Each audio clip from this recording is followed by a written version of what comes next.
and he is awesome, Alan Stone. And that is a music choice by my studio guests today. Now, one of them is sitting opposite me in the studio, Adam Kelly. Hello. Fast am I? Fast am I. It's lovely to have you with us. And I should say, before we go all the way across to the US of A, you reminded me of one of the sort of times that I will have seen you performing, but a few years back now, in a very different guise. Yeah. Tell us about that.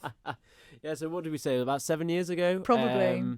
You were hosting Manx Stars in Their Eyes, and I went on as Alex Turner from the Arctic Monkeys. And it was awesome. I remember it so well, but I didn't realise that was you until you said it. Isn't that brilliant? And funnily enough, of course, Paul Moran, who was here before, was my co-host doing that. So, lovely memories. But here you are in a very different guise with your new duo, which is called Broken Rainbow. And of course, a duo needs another half. Certainly does. And the other half is Jonathan Nilsen, who's talking to us from the US of A. I hope you're there, Jonathan. Say hello.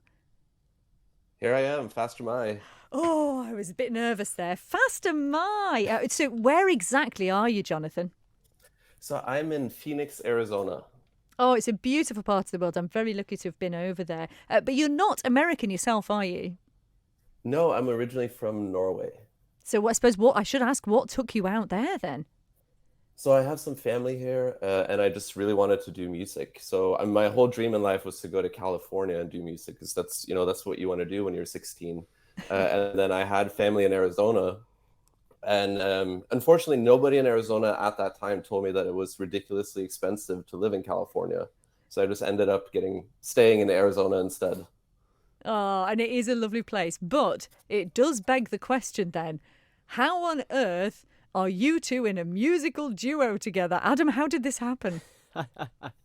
Well, it started out, I think, Jonathan's a music teacher who teaches guitar, and presumably before the pandemic it would have been all in-person lessons, Jonathan, is that right?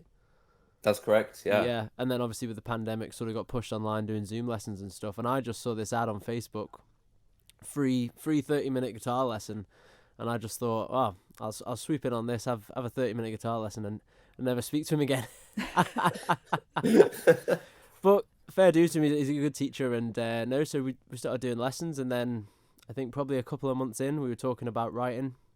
He had a track that he was working on, but he'll tell you himself, vocally not as good as he is on the old guitar. I just said send it over, and when I sent it back, it was like, well, we need to do more of this. And it's worked. And so, Jonathan, how did you think this was going to work then? Because of course, I'm guessing you two have never actually met. Nope, never met. To be fair, when I sent the track to Adam, because he heard it with my not so good vocals on it, and he was like, "Hey, you should send it to me because I think I can help you out." And I was like, "Oh, whatever, I'll just send it. If it's terrible, then I'll just never speak to him again." And then he sent it back, and it was perfect. It was everything I wanted it to be and more. And that's when it just became obvious that we had to work together and finish it up. Isn't that incredible? So if it wasn't for the pandemic, you two wouldn't know each other existed, essentially. Nope. And now you've got this duo, which is fab. So how did you go about the sort of recording side of it then, Adam? Because obviously you had to record a high quality vocal to send over.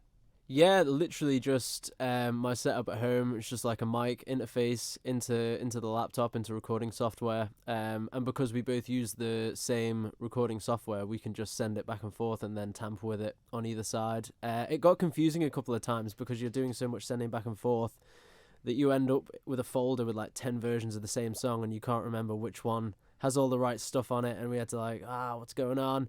But yeah, just emailing stuff back and forth.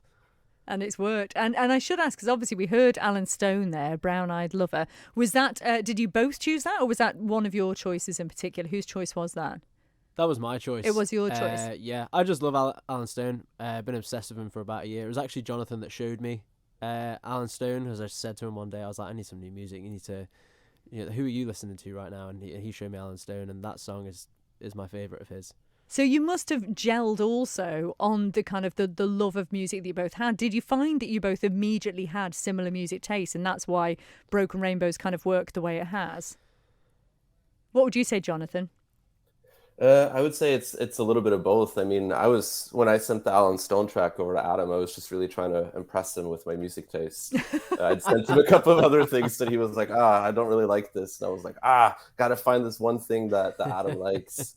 But I think that's sort of like the thing that really makes it work too, is that coming from different backgrounds and then trying really hard to find something that we both like together, but then also with those different influences.